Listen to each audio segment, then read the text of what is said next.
Bonjour à toutes et à tous et bienvenue dans l'émission Le Courrier des auditeurs. Hello. Hello. Guten Tag. Guten Tag. Bonjour. Bonjour. Здравствуйте. Здравствуйте. Hola. Hola. Konnichiwa. Konnichiwa.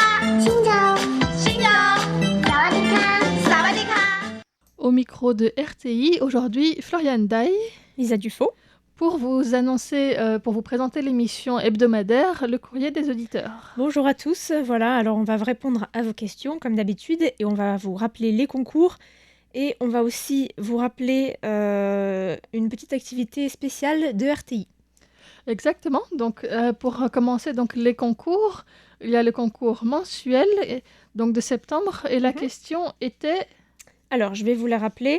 Quelle est la formation ou le parcours de la nouvelle représentante de Taïwan en France, Madame Hao Pei-zhi, que l'on a interviewée avec Sasa au micro de RTI il y a environ 2 semaines et qui a pris son poste déjà à Paris.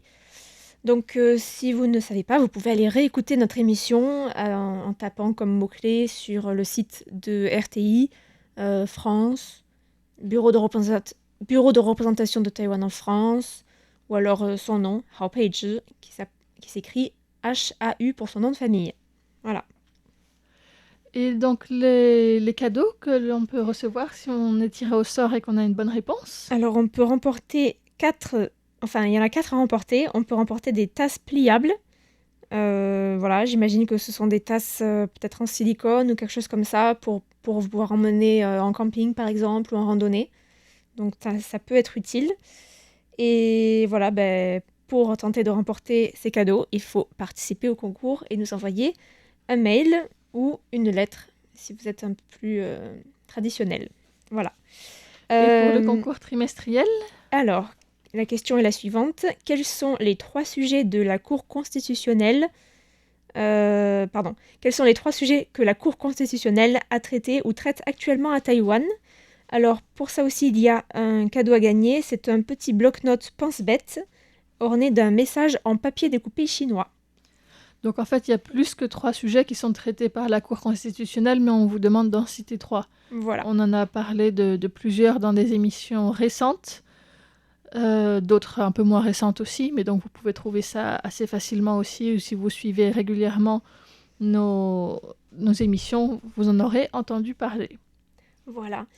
Et on a aussi une activité spéciale de la radio qui s'appelle Ma connexion à RTI. On vous le rappelle, alors c'est jusqu'au 29 septembre 2024, minuit heure de Taïwan.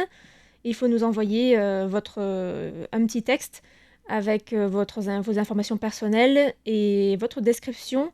Alors, nous raconter comment vous avez découvert RTI, par exemple, ou alors un événement marquant avec RTI.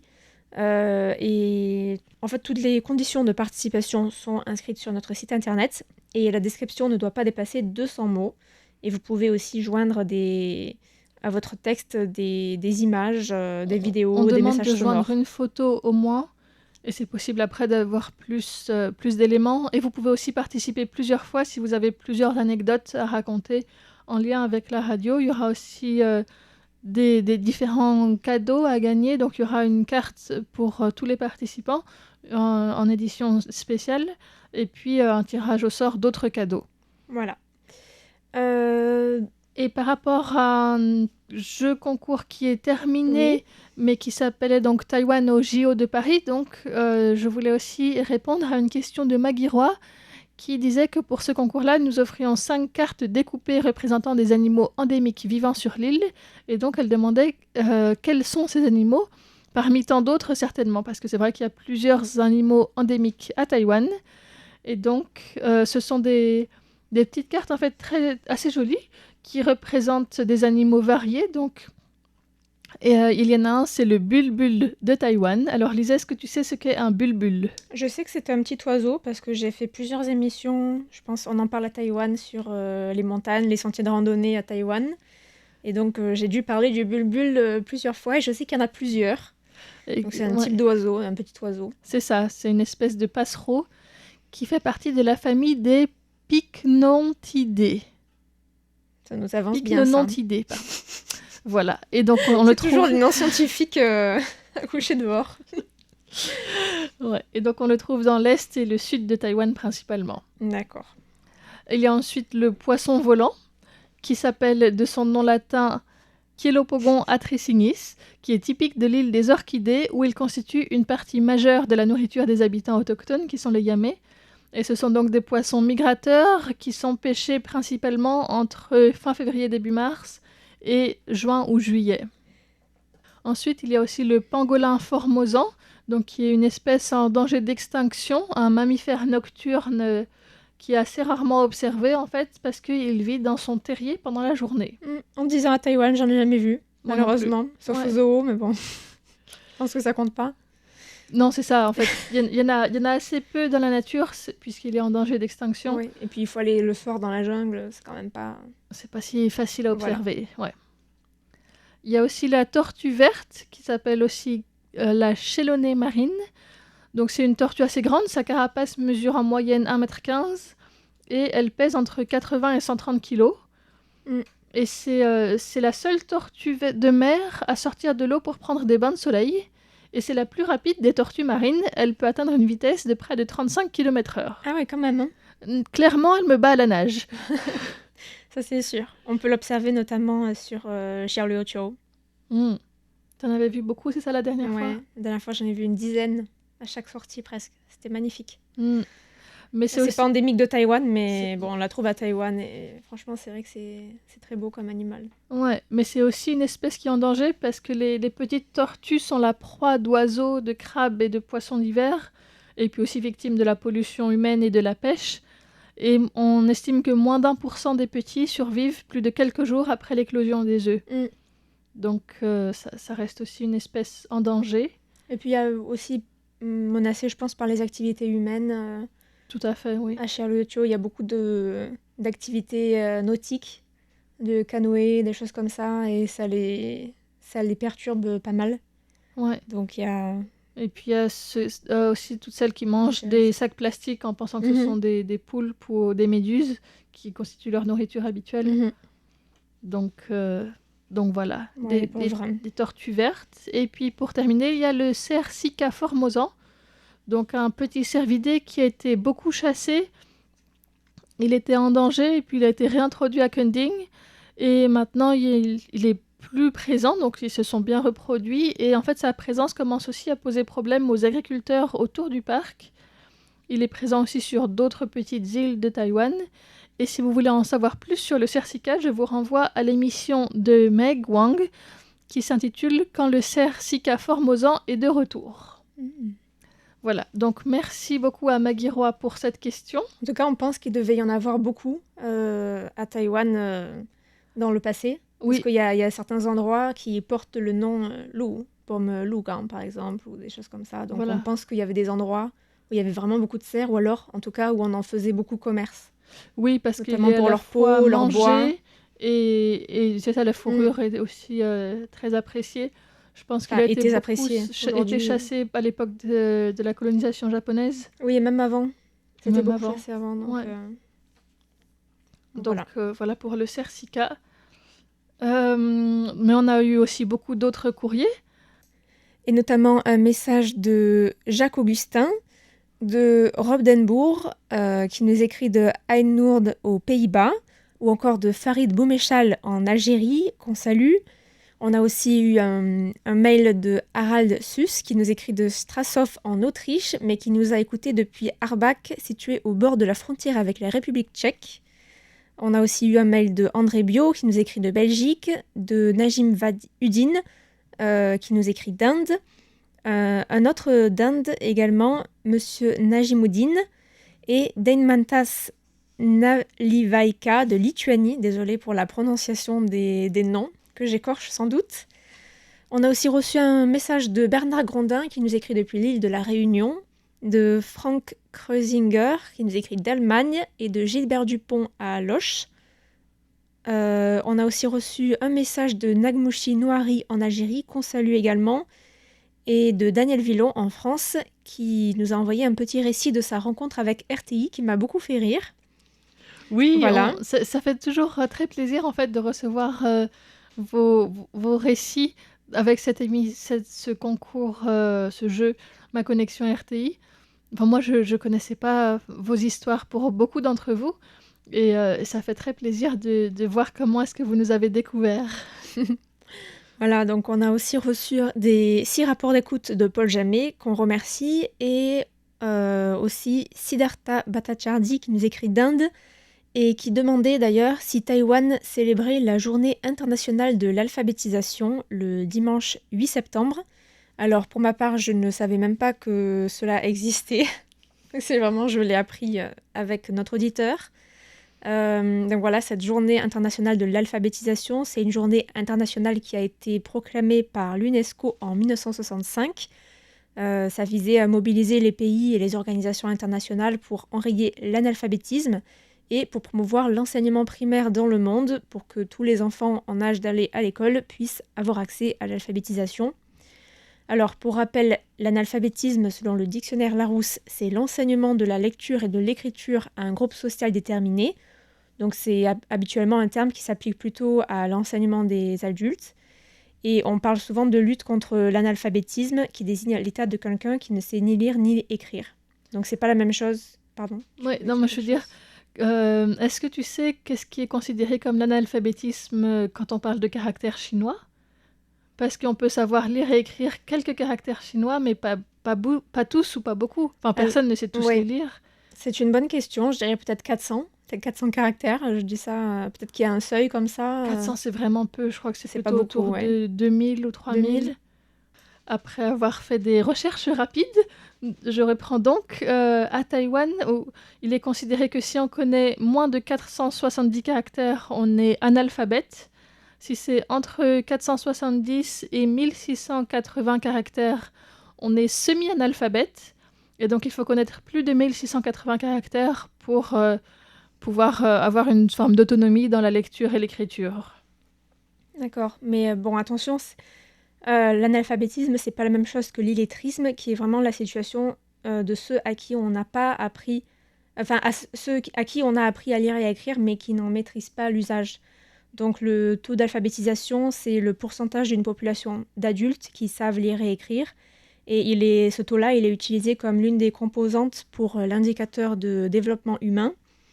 Et selon les statistiques mondiales, ce sont environ 755 millions de personnes qui sont analphabètes dans le monde et donc qui n'ont pas les capacités de base pour lire et écrire.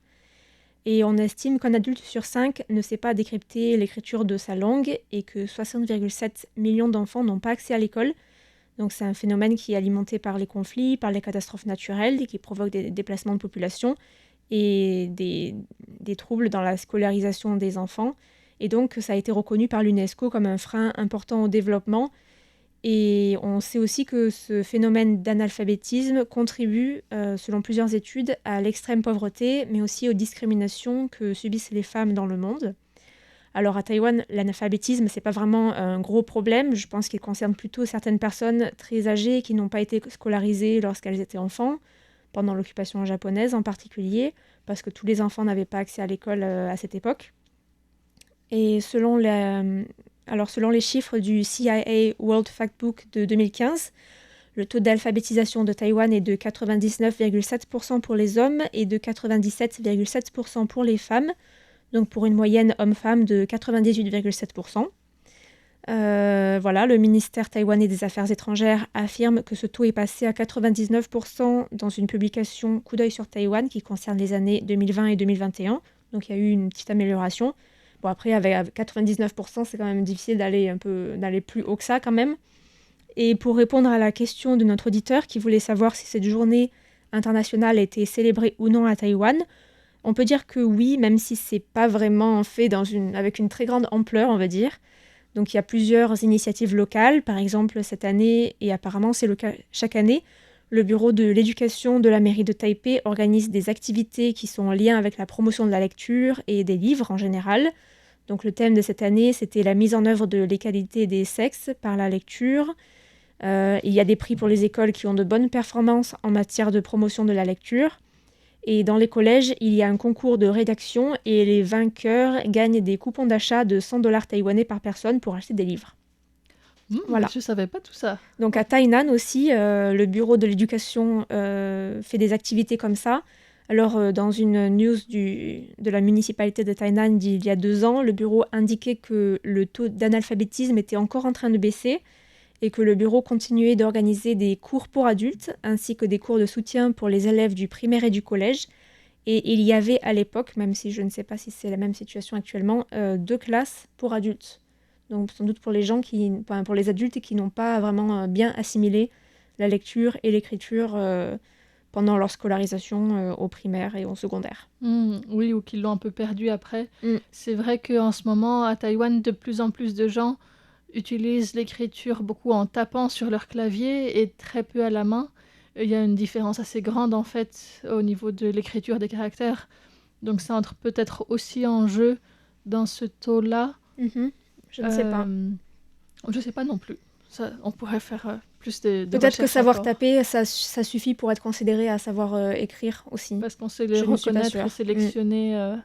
Ouais. Peut-être que ça suffit aussi, ouais, je sais pas. En tout cas, moi je dirais que ça suffit parce que ça permet en fait de communiquer. Oui, c'est Donc vrai. c'est vraiment un critère je pense, qui est plus fonctionnel que de savoir rédiger un papier à la main comme ça. Mais ce qu'on écrit souvent à la main, c'est son adresse Oui, voilà. dans les formulaires. Et puis assez peu d'autres choses en fait. Son nom, son adresse. Mais le reste, ça dépend des gens après. Certains écrivent plus c'est que vrai, c'est d'autres vrai. à la main. Mais voilà, en tout cas, donc on remercie Siddhartha Bhattacharjee pour cette question. Tout à fait. Alors moi, je voulais revenir à Maggie Roy, qui avait une deuxième partie de sa question. Donc tout à l'heure, j'avais répondu à celle par rapport au concours Taïwan aux Jeux Olympiques de Paris. Mais elle disait avoir lu aussi sur le Facebook de RTI que des personnes souhaitant résider à Taïwan parlaient d'un visa PVT. Et donc, elle demandait ce qu'est ce visa PVT. Donc, PVT, ce sont les initiales de permis vacances-travail, qui désigne en fait un visa particulier, visa vacances-travail, qui est souvent désigné sous son nom anglais aussi, Working Holidays. Et donc, c'est un visa qui permet aux jeunes âgés d'entre 18 et 30 ans, ou 35 ans pour certains pays, de partir pour une année au maximum dans un certain pays. Donc, il faut que les 2 pays concernés, leur pays d'origine et le pays de destination, aient conclu un accord. Il y a une quinzaine de pays avec lesquels Taïwan a conclu ce type d'accord, et la France aussi d'ailleurs. Donc les Belges et les Français peuvent bénéficier du PVT à Taïwan, mais aussi les Canadiens et à partir de 2023 les Luxembourgeois.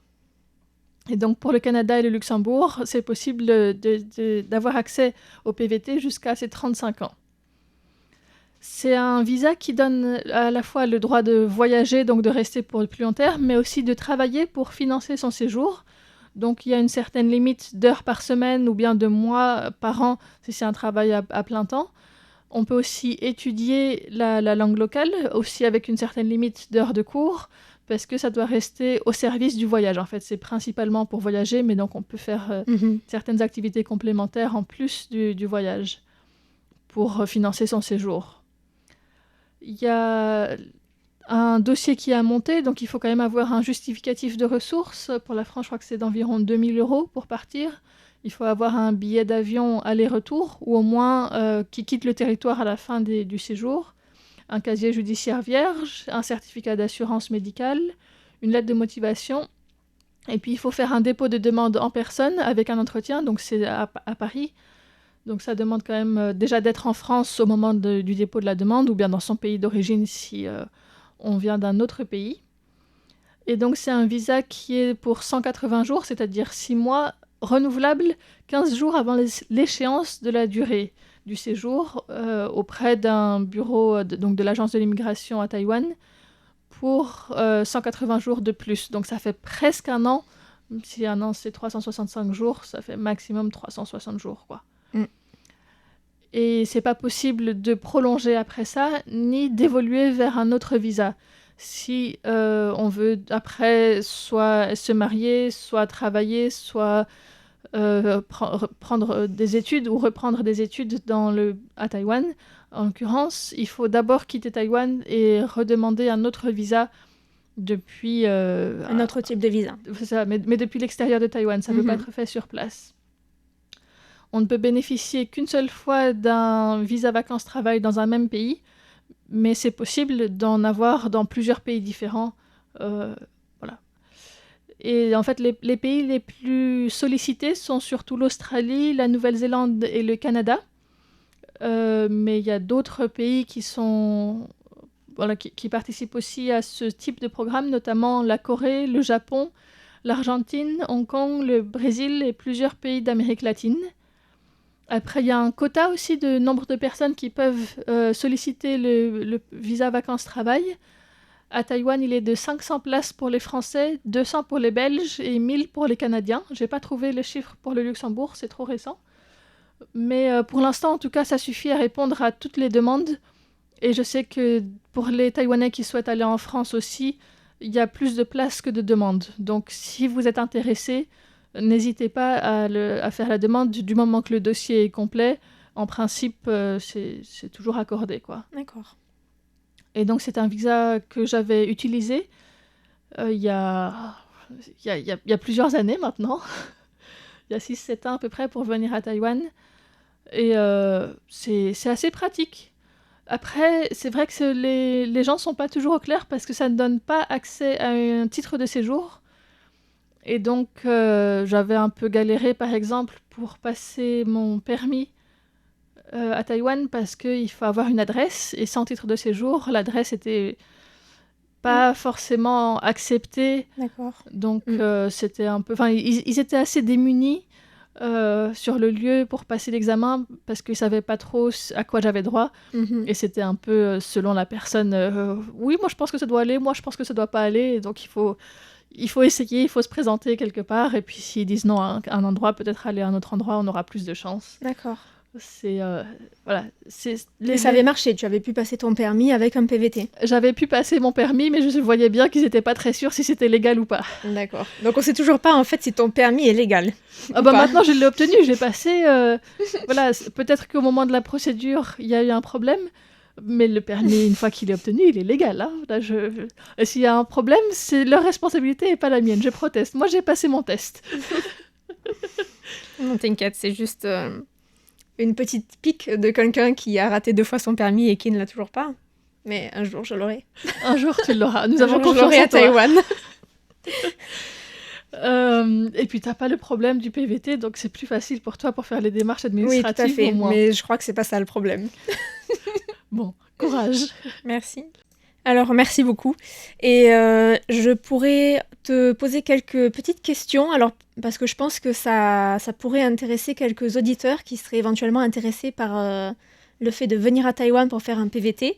Alors, par exemple, qu'est-ce que tu as fait dès ton arrivée à Taïwan? Est-ce que tu as voyagé d'abord? Est-ce que tu es parti chercher un travail? Ou d'abord chercher un logement? Qu'est-ce que tu as fait en posant le pied à Taoyuan? Je suis allée à Taipei. En fait, comme j'avais déjà été à Taïwan pendant une année complète avant, en échange universitaire, j'avais déjà des contacts. Donc, je suis allée voir mes amis en arrivant. Et puis après, j'avais trouvé un boulot dans un hôtel de travail contre logement.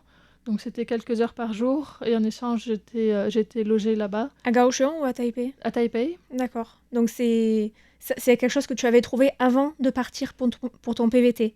J'avais trouvé avant de partir. D'accord, ça, ouais. Ça c'est pas mal. Le premier, et puis après j'en avais cherché un autre, mais je suis partie voyager d'abord entre les deux. Vu que je savais que j'avais du temps, j'ai pris le temps pour visiter Taïwan tout doucement, c'est-à-dire à pied. Ah oui, ton fameux tour à pied, donc c'était pendant ton PVT. Ouais, donc j'avais choisi l'automne. Je suis partie en octobre-novembre, j'ai pris 2 mois pour faire depuis Taipei jusqu'à Kunming et retour, tout à pied. Waouh. Chapeau. Quoi dire de plus? Il faut un chapeau, c'est très important. Oui, se protéger du soleil. D'accord, donc j'ai fait ça pendant 2 mois. J'ai pris le temps de faire ça, et puis après j'avais un autre petit boulot contre logement aussi à Taipei. Et puis après je me suis un peu plus basée à Kaohsiung. Est-ce que tu as fait plus de voyages ou plus de surtout des vacances. travail Alors, cette année? j'avais fait des petits boulots, surtout des traductions, mais j'avais pas vraiment après de boulot fixe ou à plein temps. D'accord. J'ai fait aussi des démarches pour enchaîner après sur un master à Taïwan. Donc ça m'a pris aussi pas mal de temps pour avoir toutes les différentes demandes dans plusieurs universités. Voilà, donc tout ça. D'accord. Ah oui, oui. Mais j'ai dû quitter du coup Taïwan à la fin pour refaire la demande de visa en France avant de revenir. Et à part ces 2 mois autour de Taïwan, quels autres endroits tu as visités? Après, j'ai partagé mon temps surtout entre Kaohsiung et Taipei. J'étais plutôt à Kaohsiung, mais donc j'ai aussi tourné autour de Hangzhou, Kending, par là-bas, ou dans les montagnes près de Kaohsiung. J'ai pas mal rayonné dans la région. Voilà. D'accord. Donc tu es plutôt resté dans ces deux grandes villes, on va dire. Ouais, surtout là. Mais voilà, en prenant 2 mois pour faire tout le tour, j'avais l'impression d'avoir déjà vu beaucoup d'endroits aussi. Bah oui, c'est sûr.